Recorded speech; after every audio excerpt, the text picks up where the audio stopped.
I grew up being told you need to eat one burrito because, you know, you kind of chunky. So I would eat just one burrito. So in my mind, because I was bigger, I needed to eat less. I was bigger and needed to eat less so that I can lose weight. Yeah. But that was wrong. It wasn't that I needed to eat less. It wasn't that I needed to eat according to my body of what my ideal body would be. Right. It was I needed to eat to fuel my body. Right. To fuel my body so that it could function. And I didn't know what that all meant. I had to learn.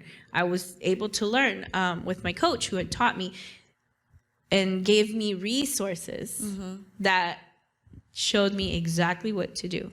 It took the hard work out. Nutrition is a big deal. It's 80% of what you're doing. Yes. You can work out and run and do everything you want, but your results are going to be in the kitchen. Right. It's going to be with what you put in your body. And I have a picture on one of my posts where I'm eating this tiny little $1 burger from McDonald's. And I was going to be like, that was it. That's all I was going to eat. I was starving. Yeah. I was starving. I was so hungry because it was so little food. And I was starving and had no energy because I had no nutrition. I was malnourished. Now I eat giant plates. People are looking at me like, you're going to eat all that? And I'm like, yes, I am. I'm going to eat that. And I'm probably going to have dessert too. Right. Because I've learned. And it's not... I've tried every single fad diet you can think of. I've tried every type of system that's out there. I've tried meal replacements. I've tried all these things, and that doesn't work. It goes back down to learning how to fuel your body properly. What is it that your body needs to function? Right. My story goes back in August of 2018. I was in the hospital. Alejandro was starting a new school. He had a bad experience before, so he didn't know anyone at this new school.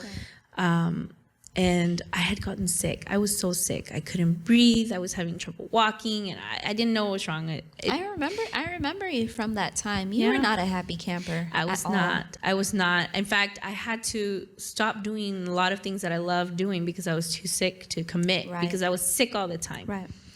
And so I found myself in the hospital bed in the ER because I was refusing to be admitted. They were trying to admit me several times. I was refusing it because I knew I needed to be there for him on that first day of school. I needed to make sure he was going to be okay.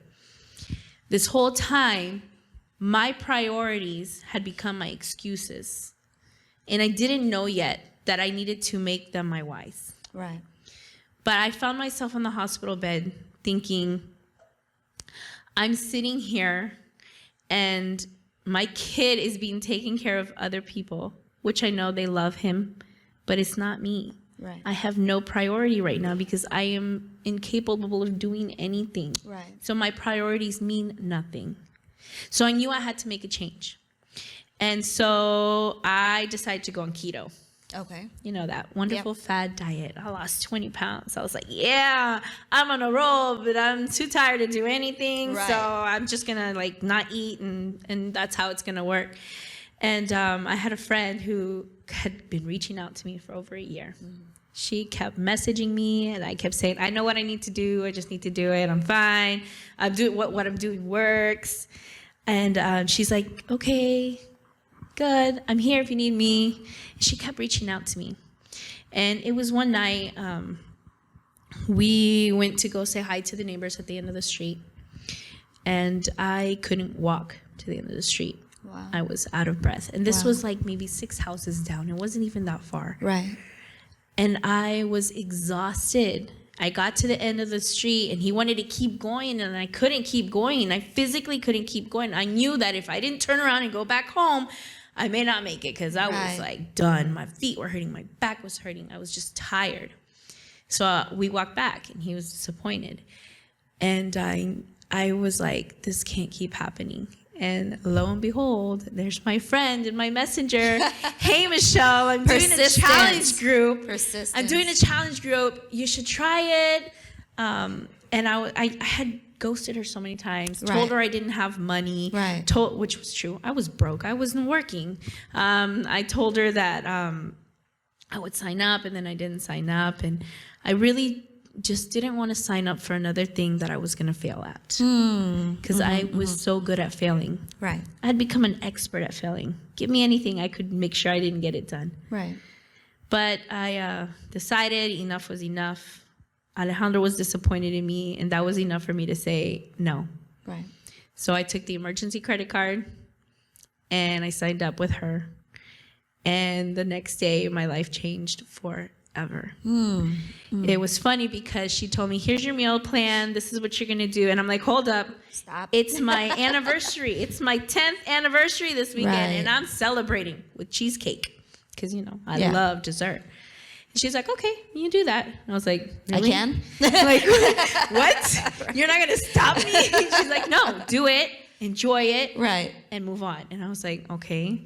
She's like, and don't forget to take your workouts with you. And I'm like, what? She's like, yeah, they're on your phone. Take them with you and do them in the morning. So I did. I took my phone. I did my workout in the morning at the hotel room. So she was already training your mind to accommodate a new lifestyle. Exactly. So I took my phone, did my workout, went, had dinner, and ate cheesecake. And then I had cheesecake again the next night because I was celebrating. And I was thinking, I probably shouldn't do this. So then the next week came around, and she's like, how did it go? I'm like, I had a blast. She's like, how's your measurements? Because we have to log them in on the app. And I was like, you're not going to believe it. I lost 5 pounds. And she's like, what? And I'm like, yeah, but it's just the beginning of the new thing. I'm just going to gain it all back. And she's like, Michelle, just do it. Stay consistent. Keep showing up. So I did. Yeah. And weight was dropping. Came January, and I'd lost 30 pounds, and I hit my first plateau. Wow. So I hit my first plateau, and I was ready to quit. And I was like, here we go again. This always happens. I failed again. And my coach told me, no. She plays a really important part, not just her, but our whole team, because community was so important for me. Because growing up, losing weight was just me, Michelle. Michelle's the one that needed it. I always had to do it alone. My plate always looked different than everybody else's. And I had entered this community of people who didn't need to lose weight. Right. Not everyone is there for weight loss. That are there to make healthy, fit choices. Right. To improve their quality of life. Right. It wasn't no longer about the weight. Right. It was about living better. It was about being able to do things. It was about clearing my mind so that I can make decisions that were going to help me and not continue to hurt me. So I went to a company event that we go to, and I was like, okay, I got this. I'm going to keep doing it.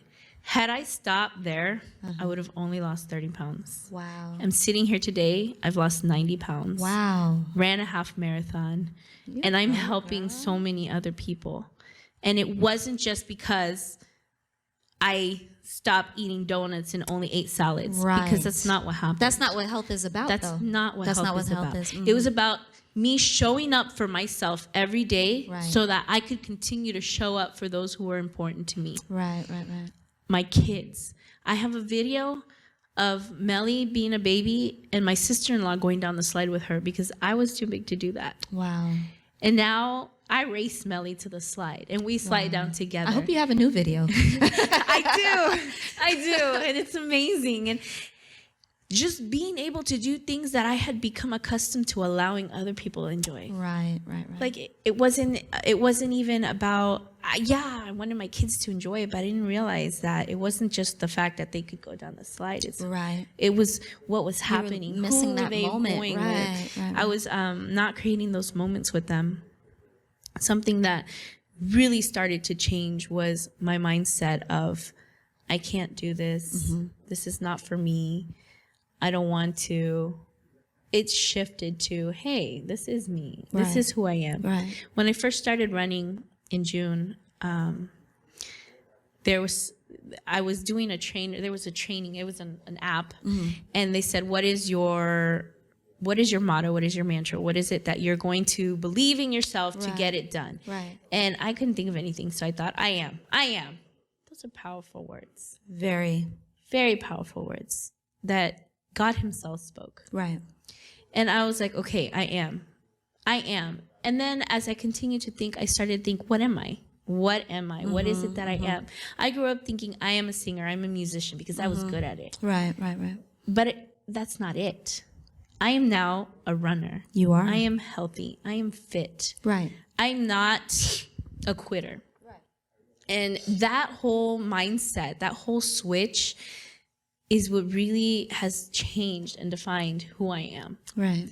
And just that alone. And you know what I do now for my challengers, and I tell them all the time, I can't make the changes for you. Right. I can't do the workout for you. You have to want it for yourself. You have to decide that you're going to do it for yourself. Mm-hmm. Well, a part of this whole lifestyle change includes personal development. Right. One of the books I read by Rachel Hollis, she really talks about how you can't break a promise to yourself. Mm. And that's so hard, because if you think about it, you don't mind disappointing. You don't want to disappoint anybody. Everybody else, right? You don't want to disappoint anyone at all. But you why let would yourself you be down okay? all the time. Mm-hmm. Why would you be okay disappointing yourself? You're right. Because it's easy. Because you can hide that. Well, nobody has to know about it. Exactly. Mm-hmm. So one of my biggest things that I started doing was sharing my journey online. Yes. I was like, this is how I'm going to commit. This is how I'm going to do it. And I was so scared to become a coach. Really? My coach asked me to be a coach a week into being being in the program. And I was like, what?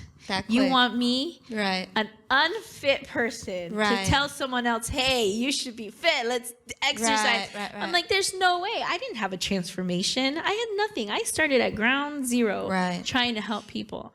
And people jumped in with me. And I was so shocked. I was like, what is wrong with you? I remember some of your early videos where you were doing the workouts. Or not Nelly doing was the like, workout. It was, I enjoyed it. And I enjoyed it because I saw someone who, and not just because I know you personally, I enjoyed it because I saw someone who was committed to the process, who was dedicated to the change that they couldn't see yet, and who was being open and transparent about, hey, this is me right now, but I'm here to do something about it. Let's get it done. Like, that attitude alone is so attractive. It's so, it's just overwhelmingly positive. And I remember those early, you were like trying to do the exercise. You're like, wait, what's going on? Yeah, and I was laughing, not laughing at you, but like with you, because you were enjoying it. I was enjoying watching you enjoy it. You know, like those videos where the kids unwrapping the presents and other kids are like, man, that is awesome. Like, that's how it was. It was watching someone actually enjoy their life, enjoy their journey. And that is, it's thrilling. I can honestly say that it is. And you know, it being at home was such a huge thing for me, because I tried to sign up for the gym before. Right. But I had my 2 kids. Right. My husband works late hours. Right. My parents work late hours. I had no one to watch my kids. Right. The daycare is only during the day. And I'm like, really? Like, this is when I need it. So that was one of my excuses. Right. Oh, I can't go to the gym. And then I did these at home. I did my own at home workouts from YouTube, because a lot of people would say, hey, let's do YouTube. But I would do video, and then I would look for something else. There was nothing. I was like, I'm just doing videos. Right. And then when I found this program, they're all separate programs. Mm-hmm. So there was a beginning and an end. Right. Something you could envision. And I felt so accomplished that first time I finished the first one. It was 21 Day Fix. I'll never forget, with Autumn. And I remember day one, I could only do 15 minutes of the 30-minute video. Right. But I was like, whatever, I did it. So I went back day 2. Yeah. 15 minutes out of the 30 minutes. I'm like, let's try day 3. So I went, and my gut was like, no, do day 1 until you finish it all. But my coach said, no, you do the program. So doing the program. Day 3 came along, and I was like, I can't do this. And then she said something to me. She said, if you're tired of starting over, quit giving up. Well. And I was like, well, I guess I give up now. And that was leg day, and I was not able to walk the next day, but I did day 4. Right. And, you know, these trainers are on TV. It's a video. It's streaming, whatever. But I've learned so much from every single one. Right. Autumn taught me that I was tired of giving up. Right. I was tired of starting over. Right. So I started over for the last time. There you go. There you go. November 2nd, I started over for the last time. I learned that from her. But I'm kind of like ADHD brain. I get bored. I wasn't going to do it again. So I went and I found another program with Chris Downing.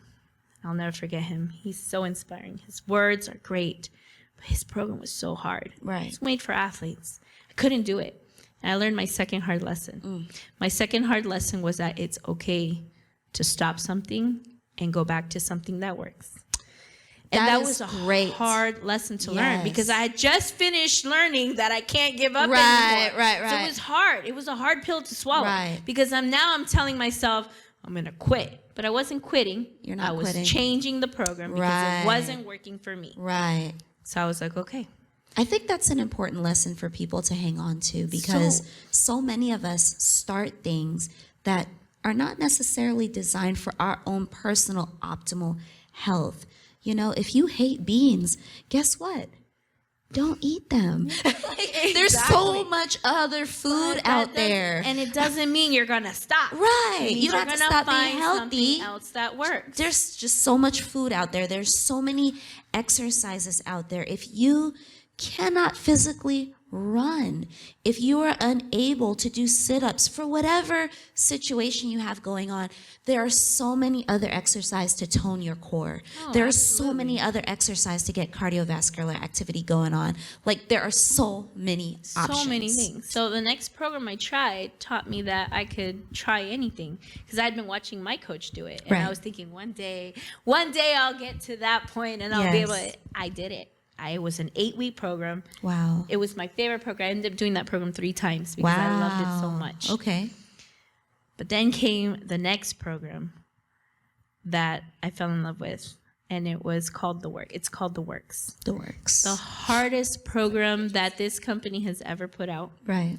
It's level, like all our programs are level, different levels. This one's like all red to the top. It's for athletes. He is actually an athlete trainer. Right. And I was like, I'm going to do it. And I'm thinking in my head, you're crazy. But I'm thinking, but I'm going to do it anyways. So I get in and I do it. Day 3. Something about day 3, these trainers. He said, if you can't do a push-up, this program isn't for you. I cried. I stopped and I cried. I was like, he's so mean. How dare you? Because I couldn't do a push-up. Right. I couldn't do a push-up. I knew I had no business doing that program. Right. But I had already decided, hey, I'm going to try it because with the other one I did it, so I'm going to do this one too. And old Michelle would have said, you're done. Forget it. Try something else. Right. But this new mindset, Michelle was like, well, guess what? You're going to do it anyways because you committed. So I was like, okay. So I committed and I cried and I posted lots of videos falling flat on my face. Right. And now I can do push-ups. And I stopped saying that I wasn't an athlete. Right. I learned with that program that I am an athlete. Right. And I proved it with this half marathon. You sure did. And the person I had to prove it to was myself. Mm-hmm. That was the hardest part. That was the hardest part for me because this whole time, the biggest doubter, the biggest non-believer was myself. Right. I kept telling myself I couldn't. So, Michelle, you have been an inspiration to more people than you probably realize. But I know that you've heard from a lot of people how amazing your journey has been, how inspiring it has been, the motivation that you've given to other people to do likewise. So I'm hoping that you continue to encourage others, to coach others, to be at their optimal health, not just envisioning what other people have done, but, encompassing their own health journey. Thank you so much. Thank you, Monet. Absolutely. And you aimlessly walk through life until you find what it is that you're put here to do. And you don't find that without going through something. Right. I found the perfect words the other day, and it said, what if everything you were going to was to prepare you for what you asked? Right. And I'm not going to lie, it hasn't been easy. It's been the hardest things I've had to do in my life. Right. But I now find myself in a position for people to truly connect with me over that pain and suffering. Right. And say, hey, there's ways to change that. Right. And I can show you, I can help you. Right. And just being able to, even like I look back at my pictures and I'm like, I can't even believe this. But being able to help other people find the same thing and find their journey. And everyone's journey is so different, but in the end, we're all looking for the same thing. And that's to be the best that we can be. Right. Thank you. Thank you, Monet.